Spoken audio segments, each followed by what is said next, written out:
Hey everybody, welcome back to the Wealth Habits channel. I'm Gabriel Kaplan, founder of Wealth Habits, and today we're diving into a real-world financial planning question using our tools here. We're looking at a couple, call them Homer and Marge. They've built up a substantial nest egg, and like many of you, they're asking a big question. When can we really retire?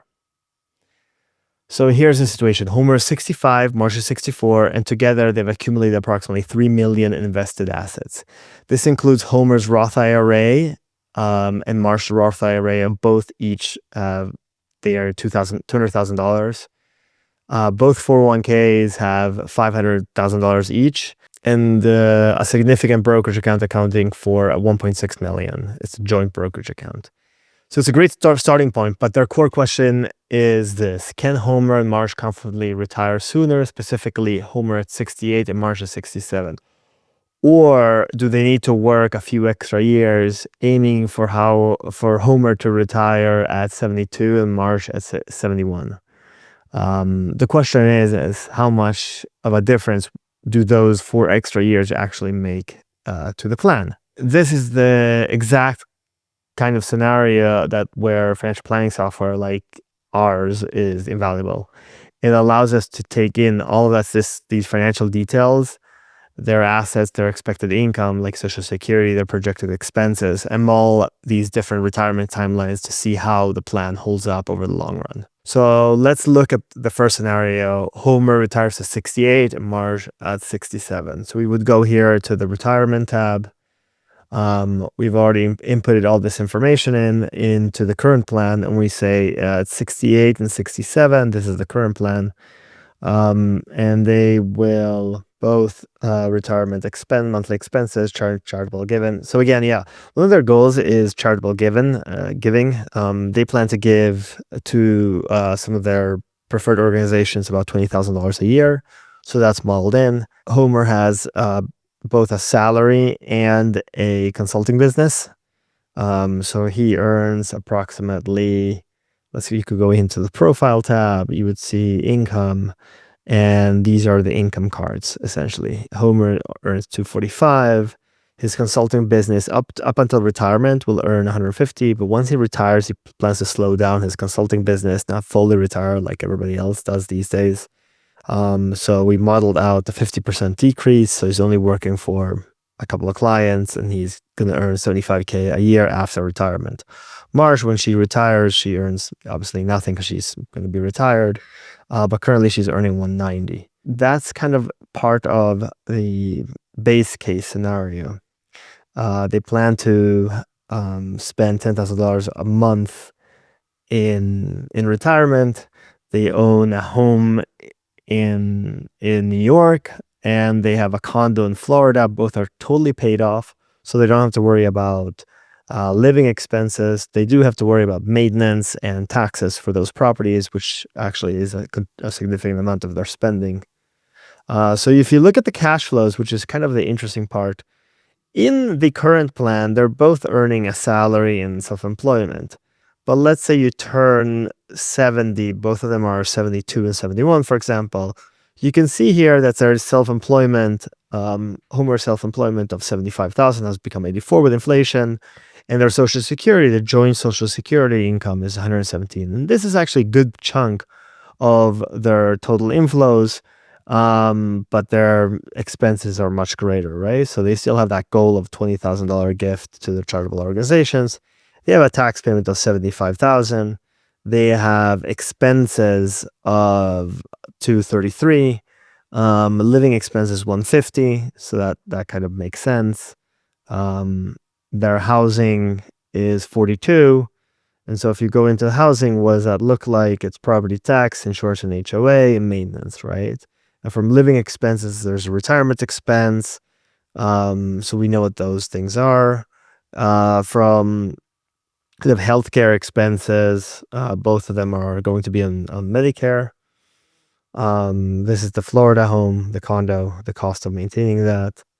And essentially this is what it looks like. Now, let's look at the proposed plan. So retiring much later. So same thing as usual in the beginning. It's fine. But now let's look at when they are 71 and 70. You can see here they're both still working. They have a substantial amount of self-employment. One of them has already started taking Social Security because, why delay it after 70 when you get the max amount? And so you have here that the net cash flow saved is still $35,000. So not only have they started plan saving into the 401k of 71 and the Roth IRA in 19, but they still have net cash flow, which automatically gets added into the brokerage account. So we can see here that from someone who was been working from age 66 to 71, there's a substantial amount of a portion of their life that's going to continue to earn income. And this results essentially in a much higher 401k in the last couple of years. You're basically doubling it from 1.1 million to 2.2 million here in the ages 66 to 72 in the proposed plan, right? The Roth IRA goes up also nearly doubling it. And the taxable account, well, it goes up but not by substantial amounts, right? Like it's not, you're funding some sort of the excess cash flow or the negative cash flows over time with there. From the portfolio returns, they overwhelm whatever spending you had. Note here that you have negative cash flow, but you're also saving in an organized fashion. You're saving part of that money into the 401k and the Roth IRA. So technically, it's not a net negative cash flow, but it's only for the purposes of, it's mainly for the purposes of cash inflows and outflows. In this plan, we project their expenses starting at those ages, accounting for things like their desired living costs, healthcare costs, and potentially other goals. We also factor in income sources like self-employment and Social Security. We also account for, in the outflows, we account for distributions eventually. Let's see here, expenses, goals, tax payment plan, saving, total outflows, it goes out.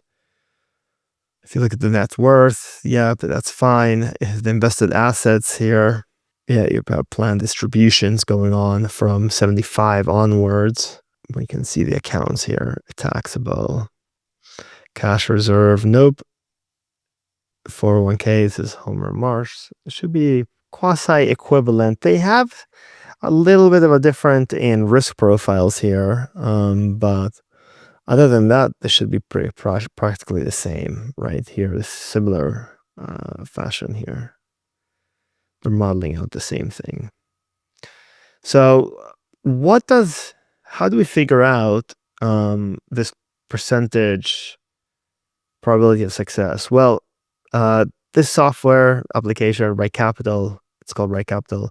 It uses a Monte Carlo simulation, which runs thousands of different market scenarios to see if their money is projected to last through retirement based on these assumptions. We get a probability of success, which is here, a score essentially to see how their invested assets might look like over time. And this is kind of like what we see underneath the probability of success.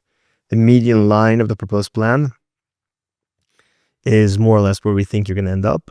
But there's confidence intervals, and those should be, you can see them here, right? 5% to 95% is 0 to 14 million. That's kind of like the extreme bands. So there is a non-zero probability that you'll end up with a zero amount of dollars, but most likely it's going to be between 1.2 and 6.8 million. And that's where the highest confidence is. So in summary, by working an additional 4 years, they would likely continue to earn salary income. Salary income can be adjusted for an annual increase, but they also will be making contributions to 401k and potentially their Roth accounts. Just so you know, they're delaying also Social Security, and all of this. At the end of the day, this is what we see here.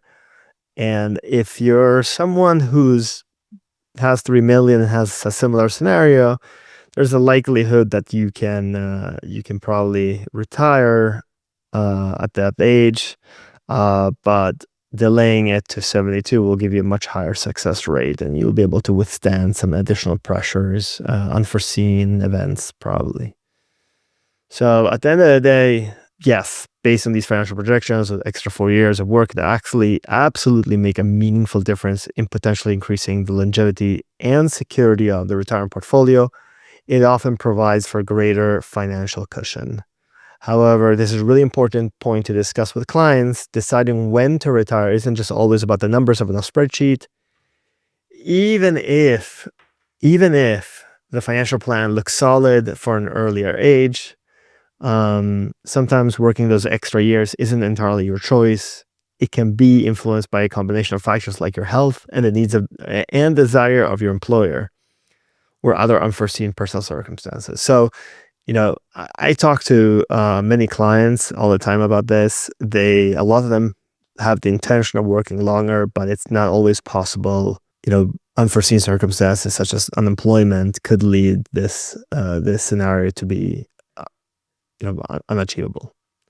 So our goal with this type of planning is just to show you the financial possibilities across different timelines, so you're prepared and informed regardless of how and when retirement ultimately happens.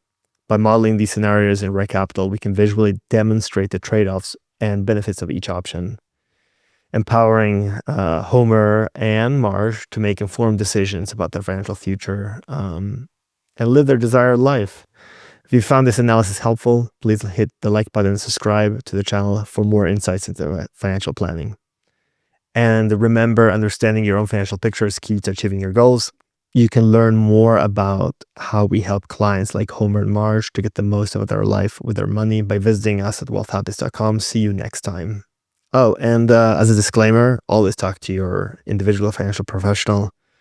This is just an educational piece of material. And this client information is this is just imaginary client. The client names obviously have been changed.